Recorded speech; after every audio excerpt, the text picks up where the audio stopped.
ये बात शहर सरकार की। बिहार के 23 जिलों में नगर निकाय चुनाव के दूसरे और अंतिम चरण के लिए वोटिंग जारी है और शांतिपूर्ण तरीके से मतदान चल रहा है। इस दौरान कुल 68 नगर पालिका के लिए वोटिंग जारी है। इसमें पटना समेत कुल 17 नगर निगम, 2 नगर परिषद और 49 नगर पंचायत में मतदान हो रहा है।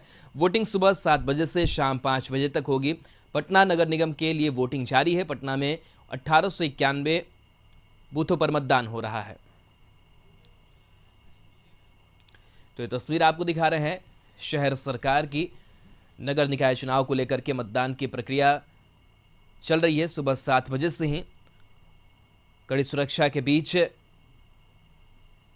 मतदान कराया जा रहा है। ये पटना की तस्वीर आपको दिखा रहे हैं। बाकी जिलों से भी शांतिपूर्ण मतदान की खबरें सामने आ रही है। हालांकि कहीं कहीं छिटपुट घटनाएं भी सामने आई है, लेकिन इन सब के बीच लगातार मॉनिटरिंग की जा रही है कंट्रोल रूम से और मतदान की प्रक्रिया चल रही है दूसरे चरण की।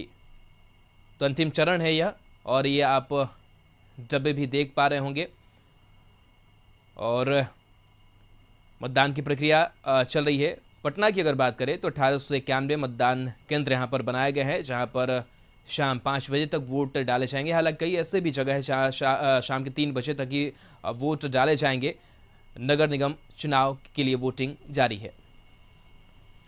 तो बिहार के 23 जिले हैं जिसमें नगर निकाय चुनाव के अंतिम चरण को लेकर के वोट कास्ट किया जा रहा है। और इस बीच पटना नगर निगम की अगर बात की जाए तो कई वीआईपी ने भी वोट अपना कास्ट किया है, जिसमें तेजस्वी, तेज प्रताप, नितिन नवीन और तमाम बड़े नेताओं ने अपना वोट कास्ट किया। सुशील मोदी भी पहुंचे थे और कई नेता पहुंचे थे जिन्होंने अपना वोट आज कास्ट किया है।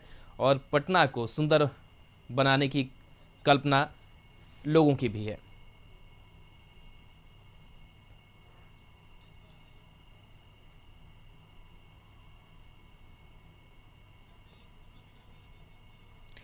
और इस पूरी खबर पर गौतम और मरगूब हमारे साथ जुड़े हुए हैं। गौतम के पास पहले चलते हैं। गौतम, आप किस मतदान केंद्र पर मौजूद हैं और क्या तस्वीरें देख पा रहे हैं वोटिंग की? और देखिए, मतदान केंद्र पर हम खड़ा हैं और उससे बाहर जो है हम कुछ आपको ऐसी बातें मतदान से जुड़ी हुई बताने जा रही हैं जो प्रत्याशी के समर्थक की तरफ से आरोप लगाया गया। देखिए, हमारे साथ जो है सरिता नोपानी, जो मेयर के प्रत्याशी हैं, मेयर के उम्मीदवार हैं, उनके जो समर्थक हैं कमल नोपानी समाज सेवी जो है, उनका आरोप लगाना है कि पटना में कुछ जगहों पर जो है बूथ में जो है सही तरीके से जो है प्रशासन की कार्रवाई होनी चाहिए, वो नहीं हो रही, निष्पक्षता नहीं दिख रही है। उनका ये सीधा आरोप प्रशासनिक पदाधिकारियों के ऊपर है, क्योंकि उनके तरफ से जो है कुछ गड़बड़ियां की जा रही है, ये आरोप लगा रहे हैं। और किस वार्ड का और किस बूथ का है, हम उनसे जान लेते हैं। आप घूम रहे हैं, प्रचार जो आप लोगों ने किया, आज मतदान का दिन है, क्या कुछ गड़बड़ियों को लेकर आए? देखिए, ऐसा है कि वार्ड नंबर 23, बूथ नंबर 3 में खुलेआम कंप्लेन है, जिसकी कंप्लेन हमने चुनाव आयोग से भी की है, प्रशासन से भी की है। उन लोग कार्रवाई के लिए आश्वासन भी दिए हैं। हम तो सीधा मांग कर रहे हैं कि ऐसे अधिकारी जो स्वयं बटन दबा देते हैं मतदाता का, ऐसे अधिकारी को रहने का कोई अधिकार नहीं है। ऐसे लोग लोकतंत्र की हत्या करने पर उतारू हैं। ऐसे लोगों को तुरंत सस्पेंड करना चाहिए। मैं तो ये मांग करूंगा कि अधिकार हमारा और बटन दबाएगा अधिकारी जो ड्यूटी पे है, ये कभी आज तक इतिहास में देखने को नहीं आया। ये खुलेआम हो रहा है। Booth number ward number 27, booth number 18-19 पे लोग खुलेआम किसी विशेष प्रत्याशी के लिए खुलेआम वहाँ पे तरह तरह की अफवाहें उड़ा रहे हैं, जो कि लोकतंत्र के लिए अच्छा नहीं। प्रशासन की तरफ से भी हेल्पलाइन नंबर जारी किया गया है, कुछ फायदा नहीं है। कितने चलिए, बिल्कुल गौतम, तो आरोप जरूर लगाए जा रहे हैं। मरगूब भी हमारे साथ जुड़े हुए। मरगूब, आप किस मतदान केंद्र पर मौजूद है और क्या तस्वीर वोटिंग की देख पा रहे हैं आप?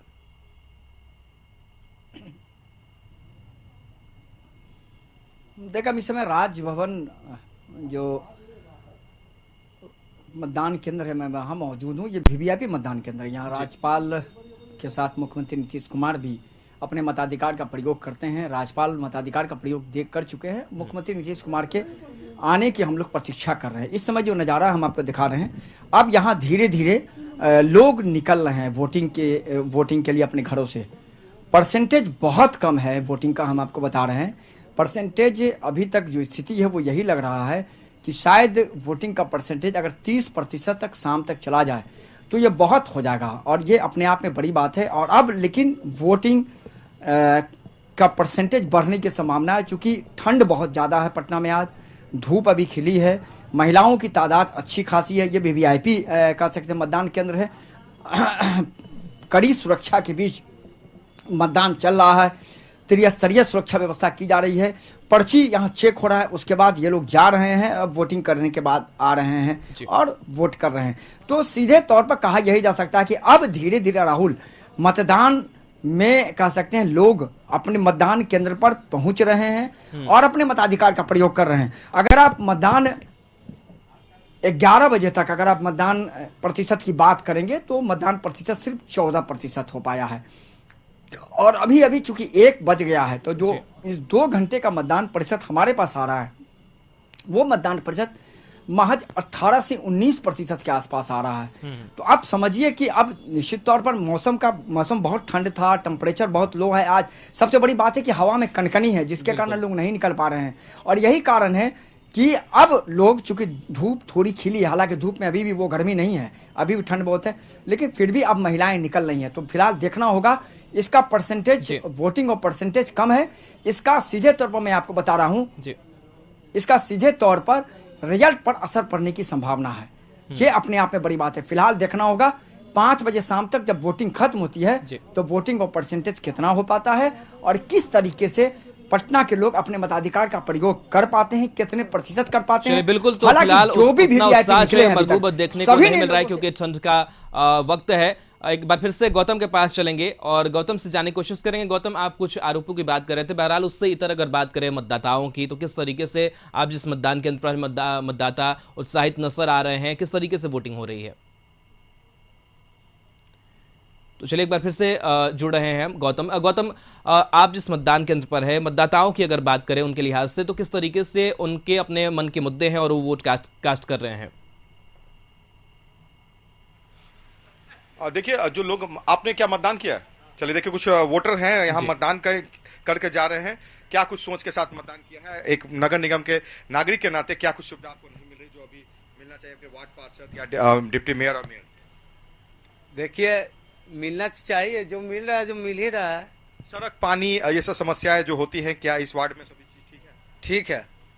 मेयर का एक जिम्मेवारी होता है कि पूरे पटना को साफ सफाई रखना, स्वच्छ रखना, सुंदर बना के रखना, मगर पटना में बार बार गंदगी को लेकर जो शिकायतें जाती है, राष्ट्रीय स्तर पर पटना बहुत गंदे शहरों की सूची में है। इसको लेकर कितना काम होना चाहिए? ये तो सबसे पहले काम होना चाहिए, कचरा कूड़ा को एकदम साफ रखना चाहिए।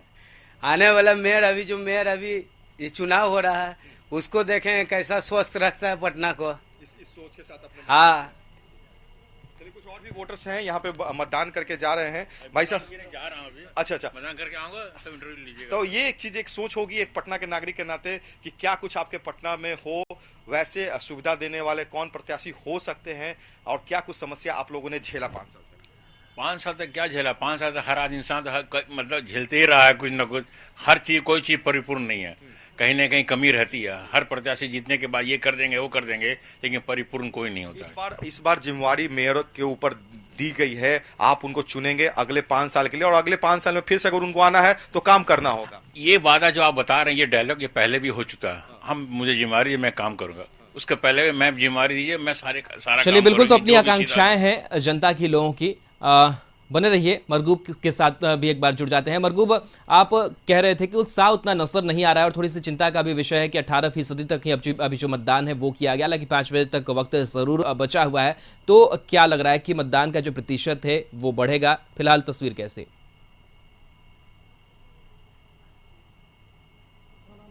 देखिए, 2-3 चीजें हैं राहुल। पहला तो यह है कि आप सुबह से जितने भी वीवीआईपी ने वोटिंग किया है, नीतीश कुमार को छोड़ के, चूंकि नीतीश कुमार ने अभी तक वोटिंग नहीं किया जी, आप सभी का बयान देखिए, आप महामहिम राज्यपाल का बयान देखिए, उन्होंने कहा कि आप मतदान करें। सुशील मोदी का बयान देखिए, सुशील मोदी ने तो यहाँ तक कह दिया कि हमें लग रहा है 25% से ज़्यादा मतदान नहीं हो पाएगा। ये चिंता का विषय है प्रजातंत्र के लिए। आप सीपी ठाकुर का बयान देखें, आप रविशंकर प्रसाद का बयान देखें, विवेक ठाकुर का बयान देखें, तेजस्वी यादव का बयान देखें, तो हर मतदान केंद्रों की स्थिति वही है। मैं लगभग 25 से 30 मतदान केंद्र पर मैं अकेले गया हूँ, हमारे सभी सहयोगी हर मतदान केंद्र पर गए हैं, लेकिन कहीं भी 1 से 2 लोग से ज्यादा दिखाई ही नहीं दे रहे थे। अभी 12 बजे के बाद थोड़े हालात सुधरे हैं और मैं आपको फिर ये नजारा दिखा रहा हूं। ये मतदान केंद्र है राजभवन का। यहां पर अब लोगों की भीड़, माने भीड़ कह सकते हैं, अब 2-4-10 लोग अब लाइन में खड़े हैं और अपने मताधिकार का प्रयोग कर रहे हैं। सुरक्षा के सख्त इंतजाम है। यहाँ पर जो सुरक्षा कर्मी है मतदान कर्मी को मदद कर रहे हैं कि आपका वोट कहाँ है, आप कहाँ वोट करेंगे। लेकिन दूसरा पहलू मैं ये बता रहा था राहुल, कि मैं अभी भी कह रहा हूं, जिस तरीके से मतदान का प्रतिशत है, अगर यही प्रतिशत रहा तो मेयर, उपमेयर और वार्ड पार्षद के रिजल्ट पर इसका सीधा फर्क पड़ेगा। खास करके मेयर और उपमेयर के रिजल्ट पर फर्क पड़ने की पूरी संभावना मैं आपको बता रहा हूं। क्योंकि देखिए, वोट टर्नआउट जब नहीं हो पाएगा तो निश्चित तौर पर कई ऐसे लोग हैं, कई ऐसे उम्मीदवार हैं जिनको ये आशा है कि हमारा फील्ड बहुत अच्छा है। अगर उनके वोटर नहीं निकलेंगे, किसी और के वोटर नहीं निकलेंगे, तो स्वाभाविक बात है टसल बहुत ज्यादा होगा। जब टसल होगा, बिल्कुल मरगूब, तो वोटर्स निकल नहीं रहे हैं, लेकिन उम्मीद है कि 5 बजे तक शायद मतदान प्रतिशत और बढ़े। बहुत बहुत शुक्रिया मरगूब तमाम जानकारी के लिए। गौतम भी हमारे साथ जुड़े हुए हैं। गौतम, आपका भी बहुत बहुत शुक्रिया वहां से तस्वीरें दिखाने के लिए।